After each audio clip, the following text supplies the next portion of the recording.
So in the earlier classes, we have discussed about the overall process of photosynthesis, wherein we can see that photosynthesis occurs in two stages. The first stage is light reaction or light-dependent reaction, followed by dark reaction or light-independent reaction. So in earlier class, we also have discussed in detail about this light reaction or light-dependent reaction. So this reaction is directly dependent upon the solar energy. And you know where does it take place? It takes place on the membrane of atom white. And this reaction leads to trapping of solar energy and converting into chemical, that is ATP and NADPH. That is why this reaction is also called as photochemical reaction. So this we have already studied.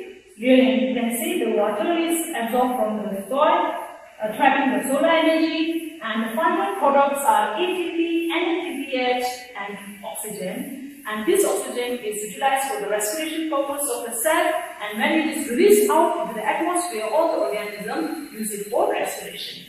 Now, these two chemicals, where are these two chemicals used? That is ATP and NADPH. So, we shall look at these two chemicals are used during the dark reaction of photosynthesis. Again, the dark reaction. So, dark reaction doesn't mean that it occurs in dark. It is just to make a differentiate between light reaction, dark reaction is given. It is also called as light independent reaction, but again, it is not completely independent. This reaction depends upon the solar energy indirectly. They are directly dependent upon the product of light reaction or light dependent reaction, that is ATP and NADPH. So let's just look at the overall picture of this dark reaction. It occurs in stroma. It occurs in stroma, and in this stroma, all the enzymes required for the chemical reaction is present, and the plant absorbs or can trap carbon dioxide from the atmosphere through the stomata. Stomata, as you know, these are the pores present on the leaves. And utilizing these two chemicals, convert or you can say reduce this carbon dioxide into a carbohydrate, that is glucose. So in today's class, let us focus on this dark reaction. Our focus of our today's lesson is on dark reaction. So this dark reaction or light independent reaction leads to the formation of glucose, and it was first explained by Melvin Calvin using a C14, that is radioactive carbon, to trace the formation of glucose in water, or you can say aquatic algae. So this reaction, since it was explained by Calvin, it is also called as Calvin cycle. Okay, now let us see, as discussed here, dark reaction takes place in the stroma of chloroplast. And we know that these chloroplasts are present in the mesophyll tissues of leaves. Okay, now this dark reaction, it occurs in 3 steps. It occurs in 3 steps.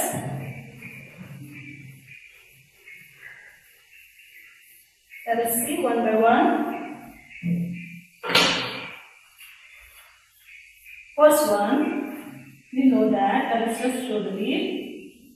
So if you take a cross section of leaf at the lower surface of the, in most of the plant, the lower surface, that is lower epidermis,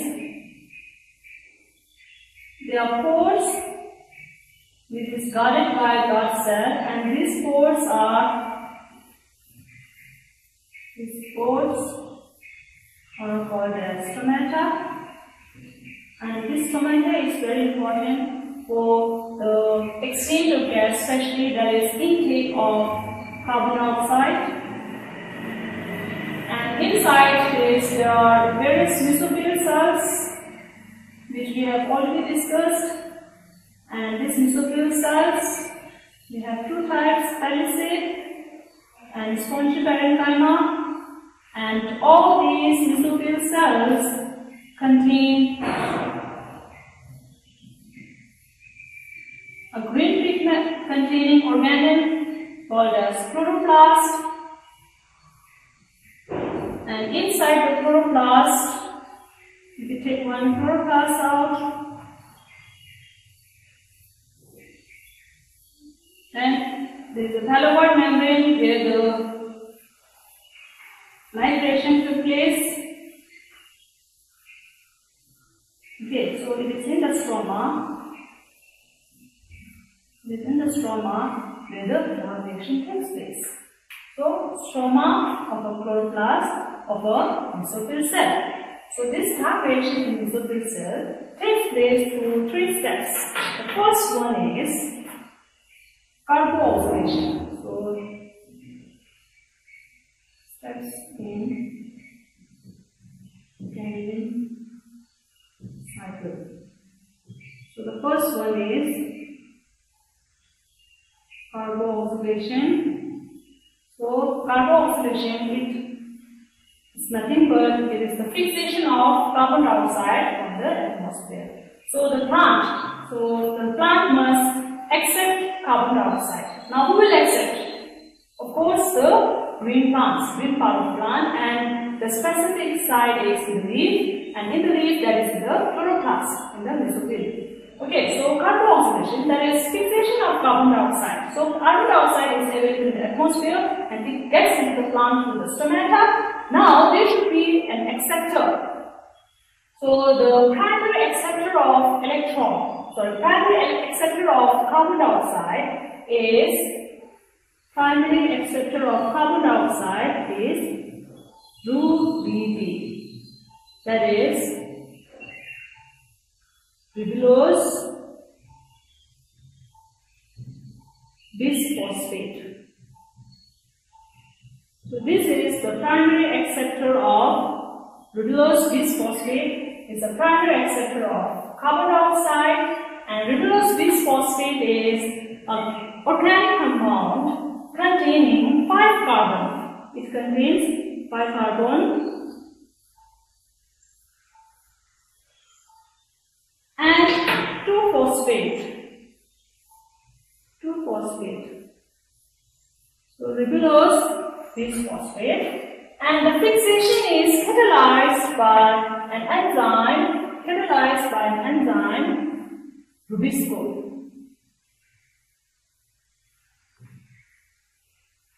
It is catalyzed by an enzyme Rubisco. The full form of Rubisco is ribulose bisphosphate carboxylase oxygenase. So I just write here this.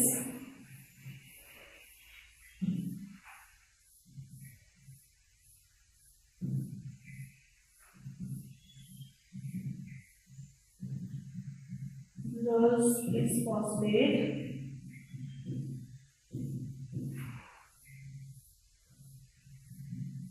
carboxylase oxygenase. So again, you can just focus here, carboxylase and oxygenase. So this is an enzyme which can fix both carbon dioxide and oxygen depending upon the situation. So right now we are going to talk about the fixation of carbon dioxide. So that means the Rubisco here acts as carboxylase. So carbon dioxide is fixed by RuBB with the help of this enzyme, and the product. Can you guess the product? How many carbon will be there in the product? Here carbon dioxide, we have 1 carbon, and here there are 5 carbon. So what will be the product here? The product here will contain how many carbon? Okay, you might think it is 6, but actually the first stable intermediate product formed is a 3-carbon compound called as phosphoglyceric acid. And this is a 3-carbon compound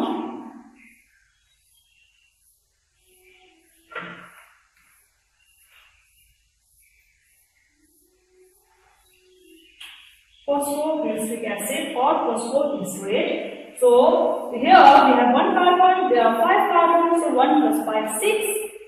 But the product formed here is 3-carbon compound. That means there should be 2 times PGA.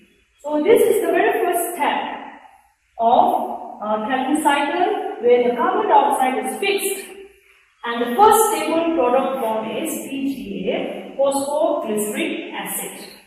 And since the first stable compound formed during this reaction has 3 carbon, we call it as C3 cycle also, or C3 pathway.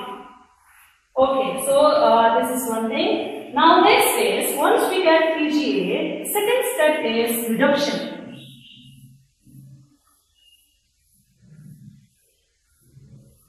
Here, reduction of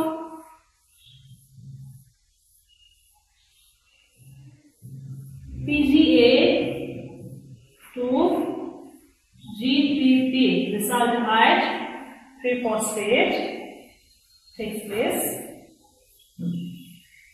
So there is a reduction of PGA to G3P, and by utilizing NADPH and ATP. So these two are utilized during the reduction process. So again, let us try to show you the cycle here. Let's say there is group BP which has 5 carbon here, and this group BP accepts carbon dioxide from the atmosphere, leading to formation of PGA, phosphoglyceric acid. Again, here 2 times PGA, and this PGA will utilize the energy and reduce itself.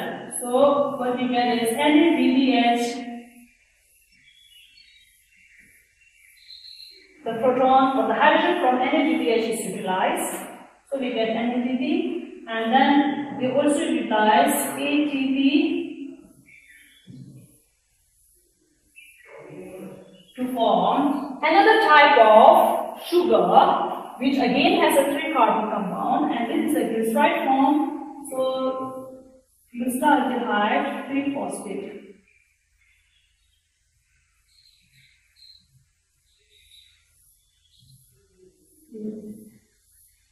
Right, 3-phosphate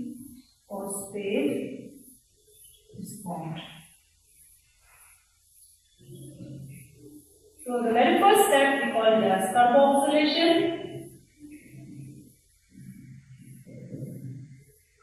and next this step we call it as reduction,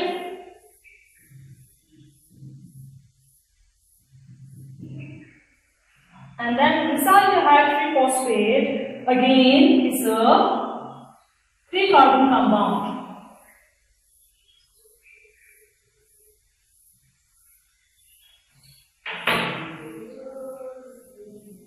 It's another form of PGA. Now this bisaldehyde 3-phosphate, once it is formed, they are used, of course, to regenerate group BP if the cycle has to continue. So the third step is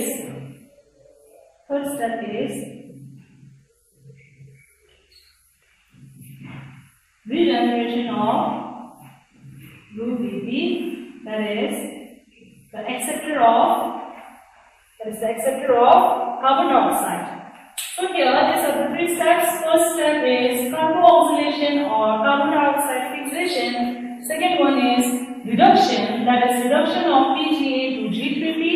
G3P is again a type of sugar having 3 carbon, and then regeneration of group BP, that is the third step here. So here again the same thing we can write here. So the third step is regeneration of the acceptor of carbon dioxide. So regeneration of group BP, and this regeneration of group BP again occurs in the presence of, or you can say by utilizing ATP. ATP is formed. ATP is utilized, and ATP. Okay, so these are the 3 steps in Calvin cycle or cyclic cycle. First one is carboxylation. So fixation of carbon dioxide with the help of an enzyme called as Rubisco, and this results in the formation of PGA, which is a 3-carbon compound. So it has a 3 carbon and a phosphate, and there are 2 molecules of it. And each of the PGA, so from here onwards you have to multiply everything with 2.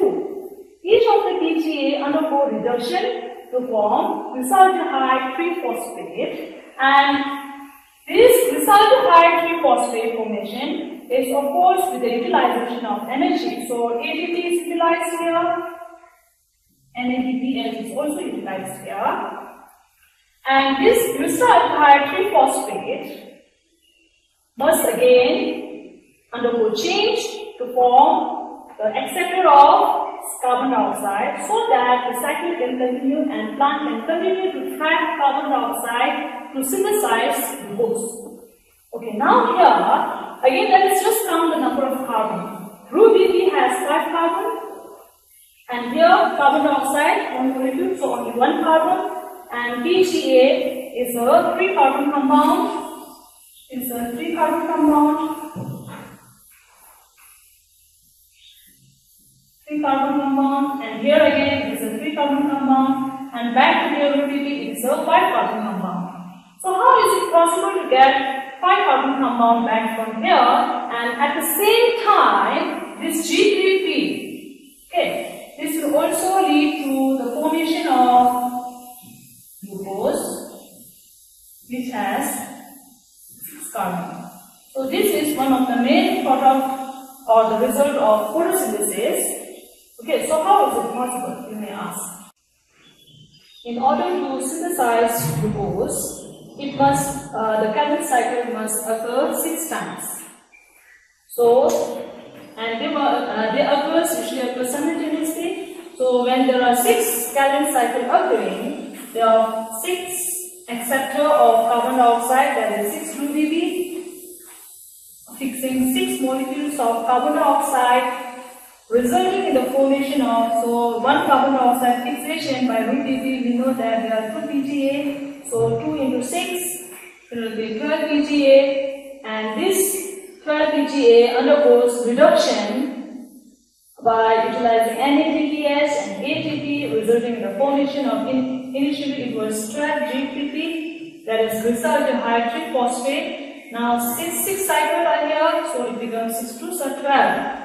So there are 12 G3P, and from this 12 G3P, 2 molecules of G3P, that is bisaldehyde 3-phosphate, withdraws from the cycle and are utilized in the synthesis of glucose. Now we are left with 10 molecules of RuBP, 10 molecules of G3P. And this 10 molecules of G3P, by utilizing the energy, that is ATP, regenerates 6 molecules of RuBP, which is available to continue the cycle of Calvin cycle. So here in this dark reaction or Calvin cycle, you can find that there is intake of carbon dioxide and utilization of these energy forms, that is ATP, NADPH, and again ATP is utilized, and finally results in the synthesis of glucose, which is a 6-carbon compound. So in this cycle, we utilize the product of light reaction, that is NADPH and ATP. Well, now let us just calculate how much of ATP and NADPH is utilized. Here, we know that again here there are 12. Okay, let me just write it in a simple way.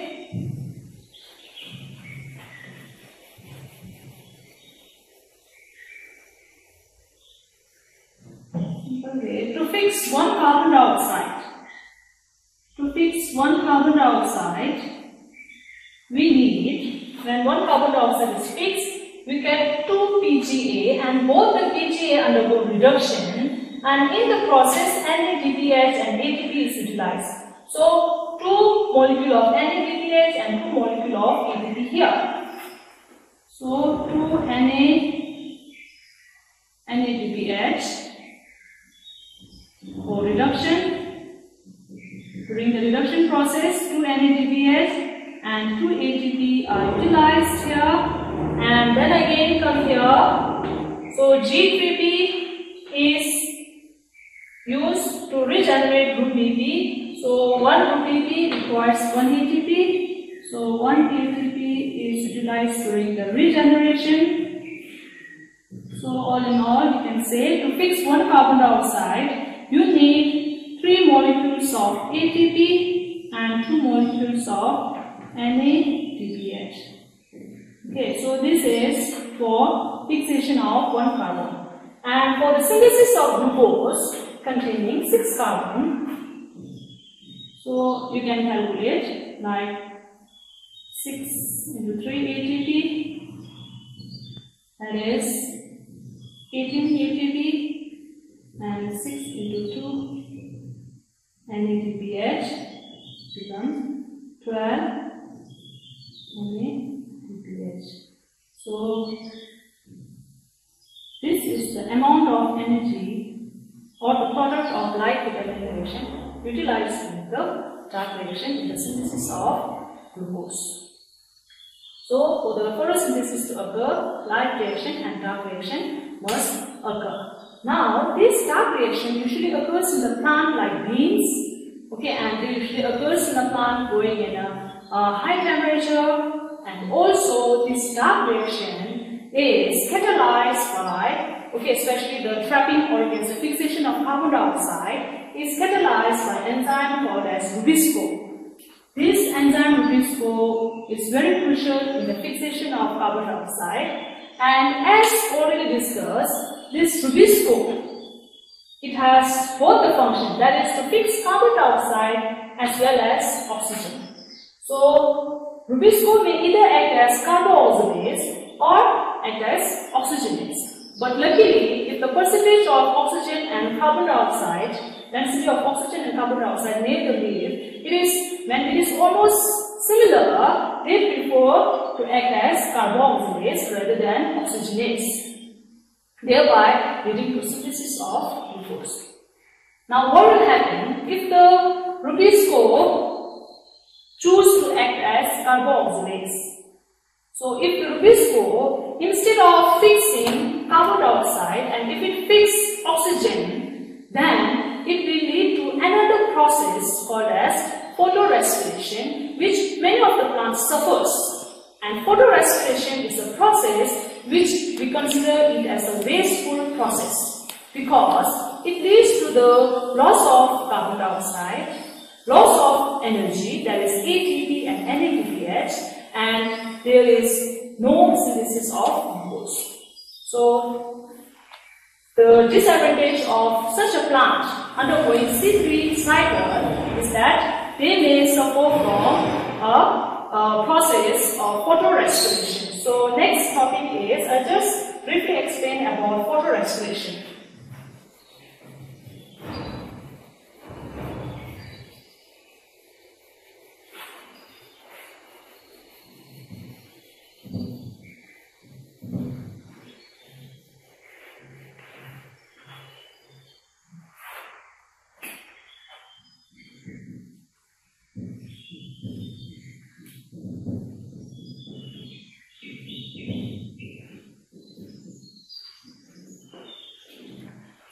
So this photorespiration is a wasteful process, and the condition required for it to occur is, the photosynthesis to occur is, the first one is high concentration of oxygen around Rubisco, and second one is high temperature. And these two conditions favors the process of photorespiration. Now let's see how it happens. So this primary acceptor of primary acceptor ρBp containing 5 carbon. Instead of fixing carbon dioxide, here oxygen is fixed by Rubisco, leads to the formation of, again, so only 5 carbon are there, so it leads to the formation of PGA, phosphoglyceric acid, which is 3 carbon compound, and then phosphoglycolate, which is 2 carbon compound. And you know that to enter into the catalytic cycle, you need PGA, 3 carbon compound. So here we get only one molecule of PGA and another is that of phosphoglycolate, which is not used during the photosynthesis. And here again, another important thing you see is, okay, the details is not listening. It leads to the release of this process of photorespiration, leads to the release of carbon dioxide, utilization of ATP and NADPH, but no synthesis of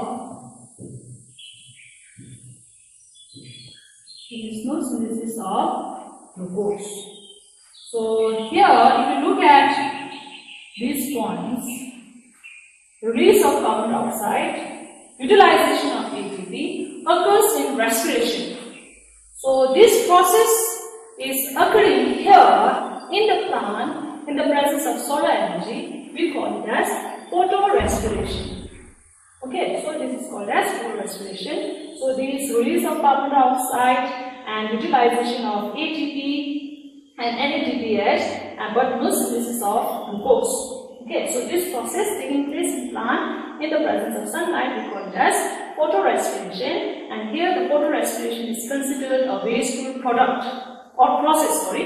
Photorespiration is a wasteful process, and you know why it is here. So instead of fixing carbon dioxide to synthesize glucose, what it does is, it releases the carbon dioxide which is already in the plant, and instead of again forming energy from glucose, the energy from already available in the plant is utilized. So this is a wasteful process.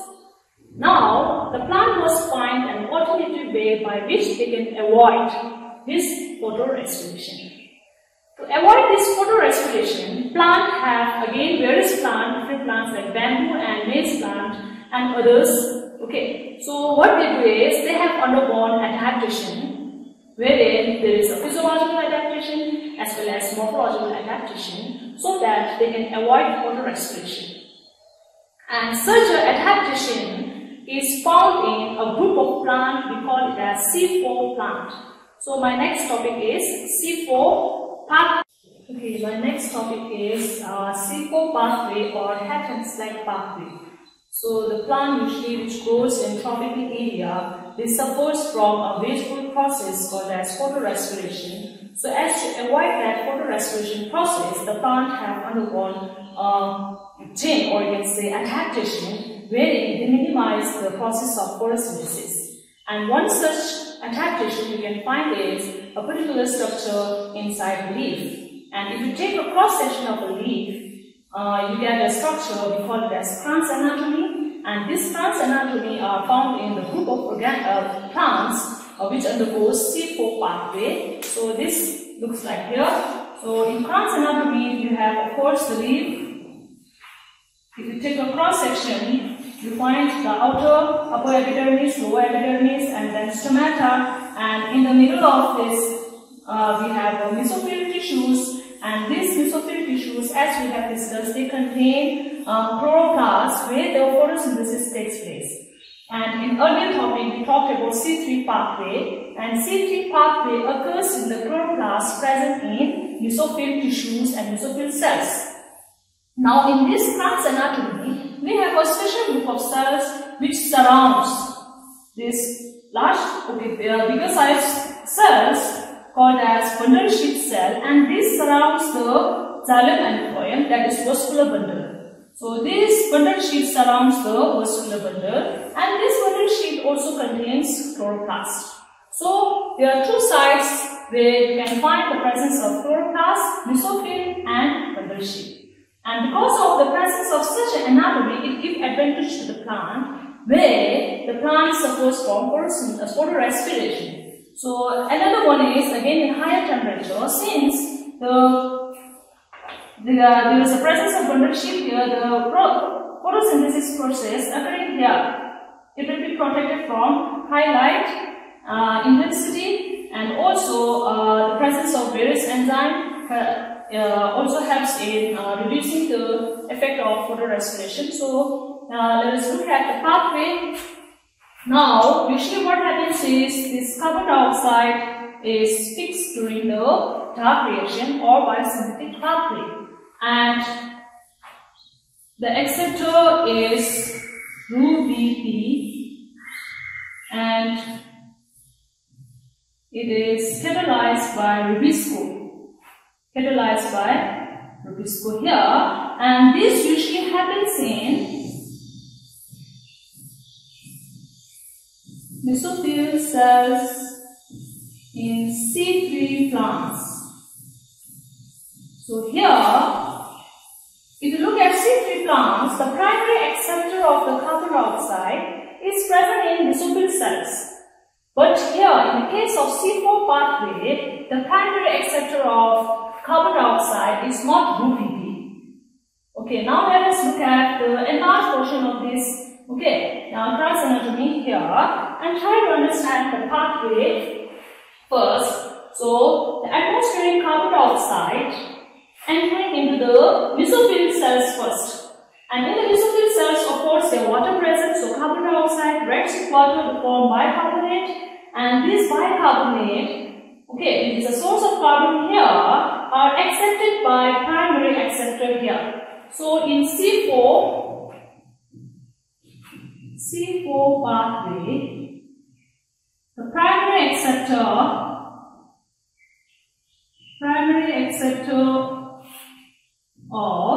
carbon dioxide is phosphoenol pyruvate, or we can say phosphoenol pyruvate, which has 3 carbon in it. So the primary acceptor of carbon dioxide in C4 pathway or C4 plants is phosphoenol pyruvate present in mesophyll cells. Okay, now see here, one molecule of carbon dioxide accepted by phosphoenol pyruvate, catalyzed by phosphoenol pyruvate carboxylase, or we can just write pectase. So here, 1 carbon, another here we have 3 carbon. It results in the first stable product, that is oxaloacetate. Oxaloacetic acid.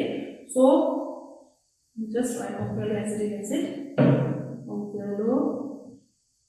Oxaloacetic acid, related as OAA, and it is a 4-carbon compound. That is why the pathway follows is called as C4 pathway, and the detailed pathway was explained by Hatch and Slack, so we call it as Hatch and Slack pathway.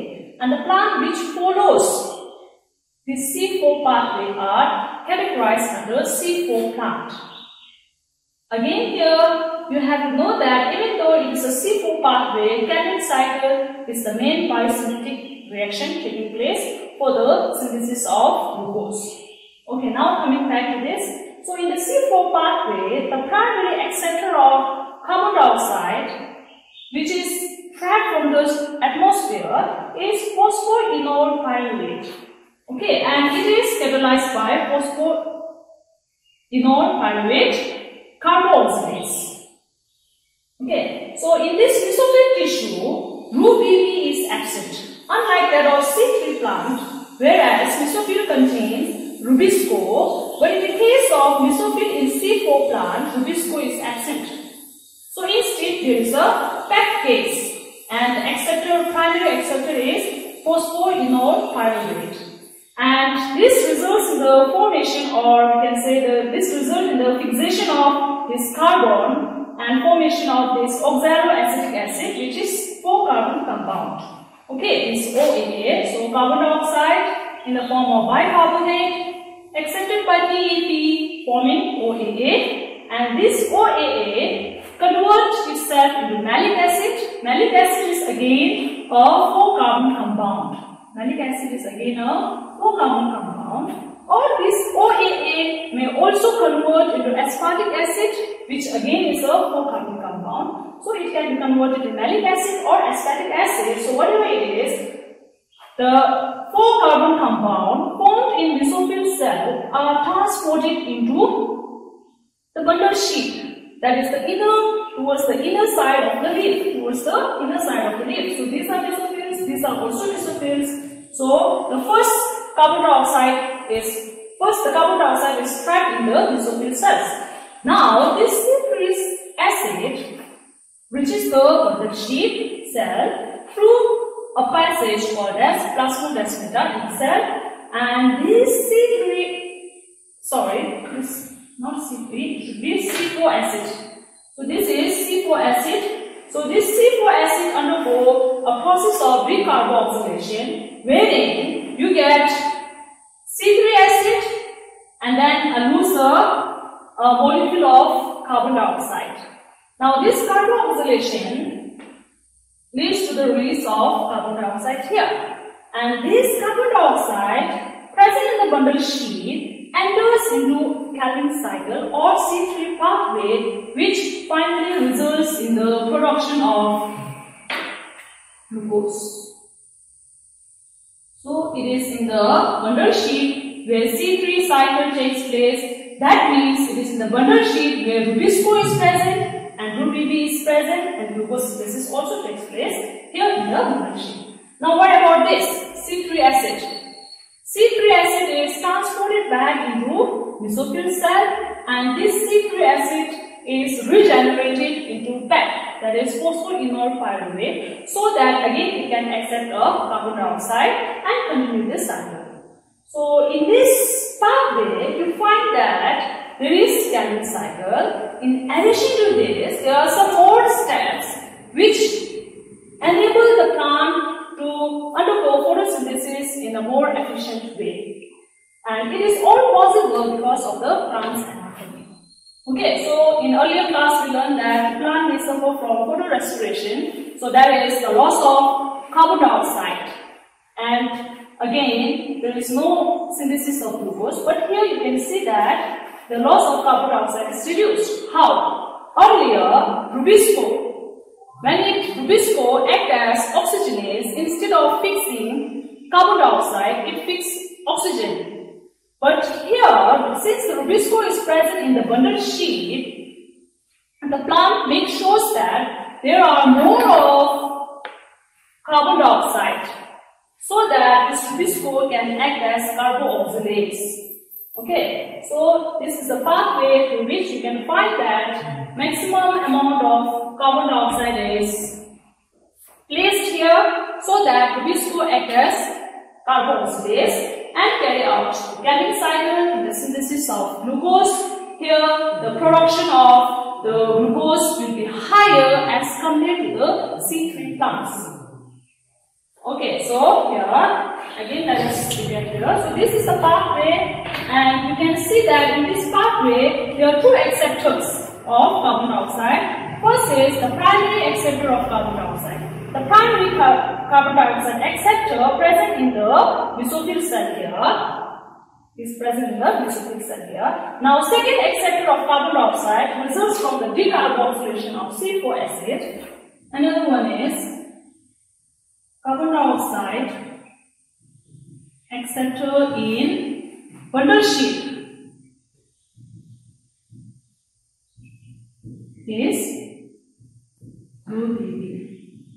Okay, so because of this, the root BB and the rubisco in the mesophyll, they are not exposed to higher percentage of oxygen, rather they are exposed to higher percentage of carbon dioxide. That is why they avoid photorespiration. So just by looking at this, you can see the advantage of C4 pathway as compared to C3 pathway.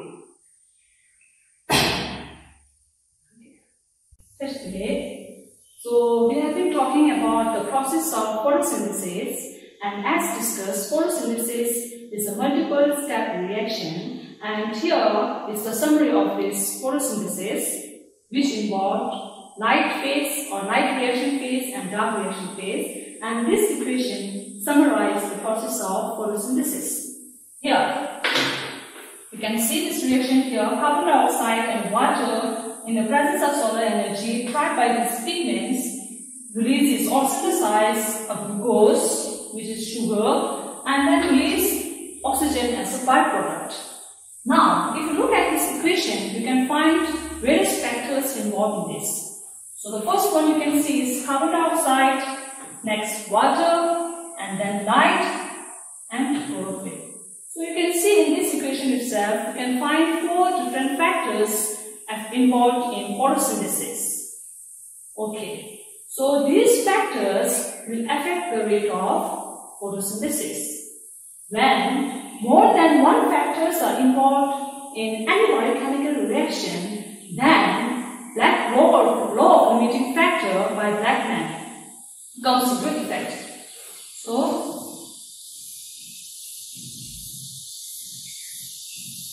Blackman's law of limiting factor.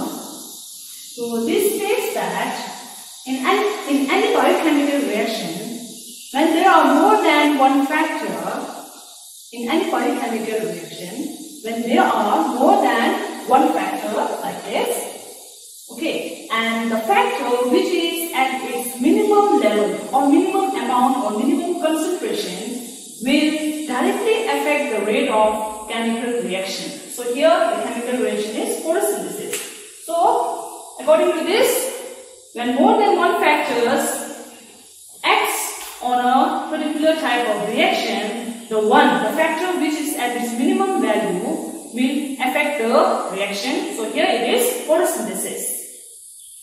Okay, so that is one thing. So I'll just elaborate. For example, here the factors like carbon dioxide defined, water is also there, light and chlorophyll.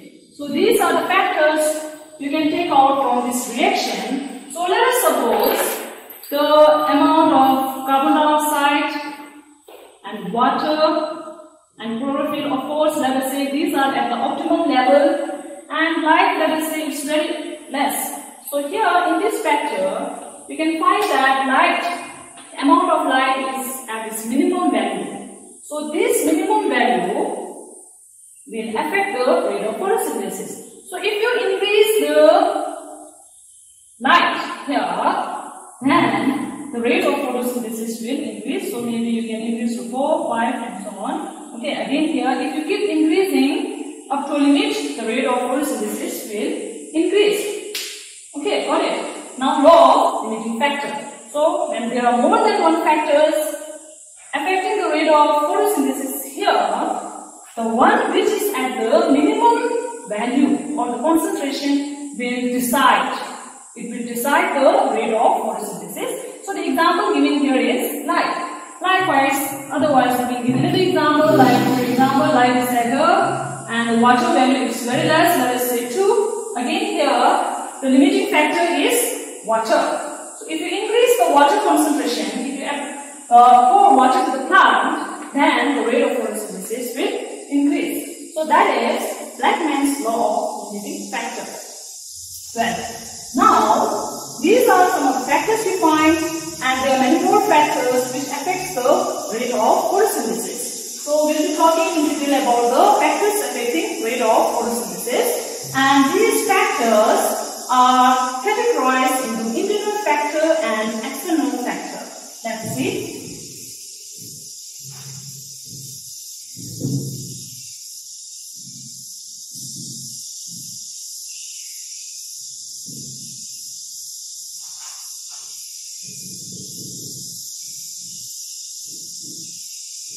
External factors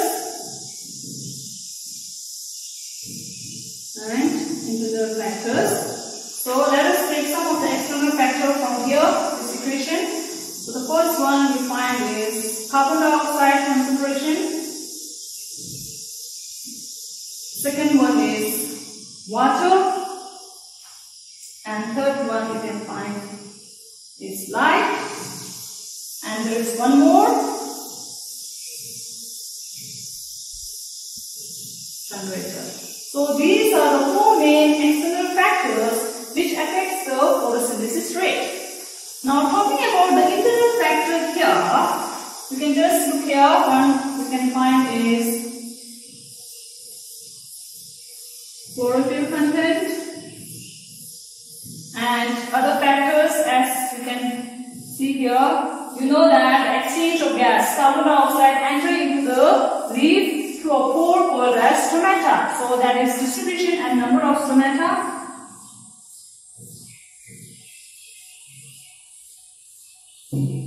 Distribution and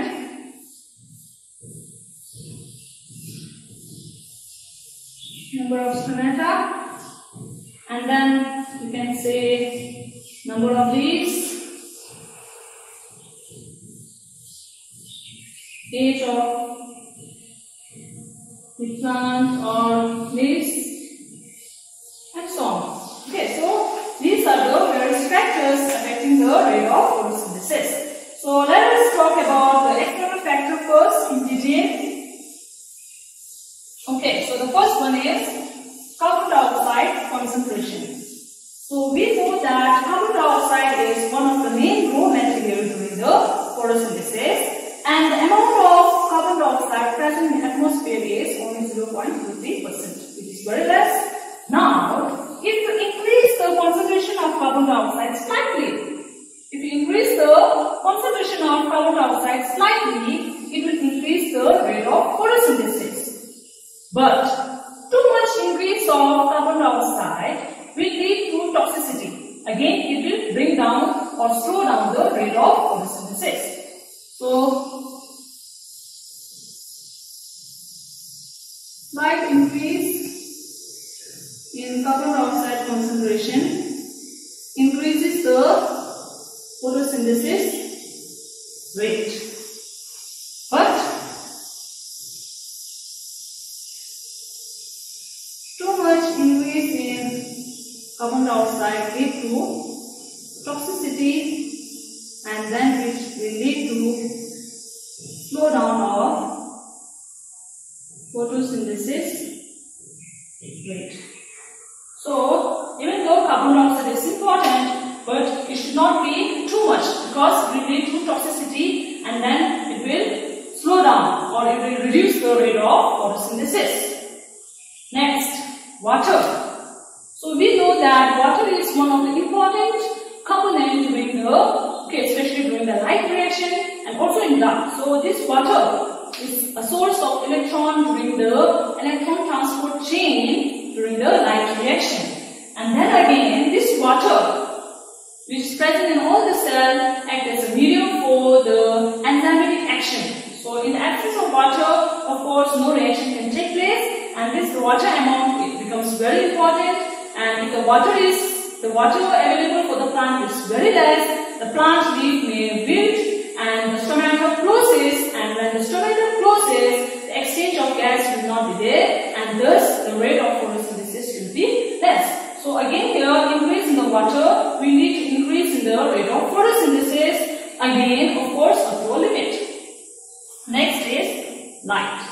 So light is a very important factor playing a role in photosynthesis.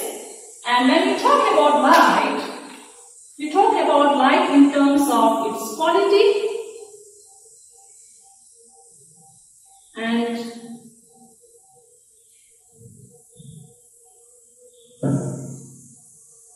light quality light duration and light intensity. So light quality refers to the different wavelength of visible light. Okay, so we know that different wavelengths of visible light, there are 7, that is different light with pure violet, indigo, blue, green, yellow, orange and red. Okay, so this visible spectrum of light, experiment has shown that the blue and the red light will lead to maximum rate of photosynthesis. So if the plant is provided with blue and red light, the rate of photosynthesis will be higher. Okay, next, duration of light. So usually what happens is different plant has needs a different duration of light, and usually it is, okay, for the proper photosynthesis maybe it is 10 to 12 hours. Next is intensity of light. When you increase the intensity of light, the rate of photosynthesis increase, but up to a limit. For example, here you can see in this graph, let's say photosynthesis rate here, and this is light intensity.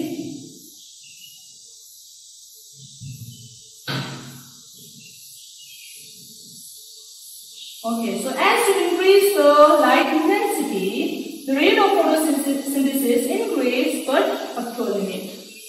Okay, after which other factors become limiting factor. So as you increase the light intensity, photosynthesis rate also increases. If the intensity is too much, then it will lead to photooxidation and other factor will come into play, and then the rate cannot be affected much. Okay, so the fourth important external factor is temperature. So we know that photosynthesis is a multiple step chemical reaction, and which takes place of course in the living cells. So all the living cells reaction is catalyzed by enzyme, and the rate of activity of the enzyme depends upon the temperature. So if the temperature is too high, beyond which the enzyme can tolerate, or if the temperature is too low for the enzyme to act, then of course the rate will be less. So the temperature required for them is optimum. So the optimum temperature of each enzyme is different. Okay, so too much temperature, too high temperature will again affect the photosynthesis adversely, and if the temperature is too low, it will freeze the enzyme activity. If the temperature is too low, it will freeze the enzyme, and then photosynthesis rate will slow down. If the temperature is too high, it will denature the enzyme, and then again it will affect the enzymatic action during the photosynthesis. So the temperature must be optimum temperature. But generally speaking, again here, the rate of photosynthesis increase in temperature like this, but up to a limit. Okay, so these are the four important external factors which affects the rate of photosynthesis. Now let's look at some of the internal factors. For example, like this here, chlorophyll pigment. So we know that chlorophylls are the pigment, green pigment, which can trap the solar energy. Okay, so here, if the chlorophyll content is more, then of course you can expect more activity and more photosynthesis. Likewise, distribution of stomata. So whether the stomata are only at the lower surface of the leaf or on both the surface, it affects the exchange of gas. Likewise, there are stomata. More the stomata, more will be the exchange of gas. Next, leaf. Of course, leaf is the site where photosynthesis takes place. So more the number, more will be the photosynthesis. And next is age of the plant and leaf. So again here, this age acts as an important factor for the photosynthesis rate. Okay. So this is about the factors affecting the rate of photosynthesis. So once you know the factors, then you can adjust these factors so as to get a maximum yield from your over to agricultural products. For the agricultural production, you can manipulate the requirement according to the need.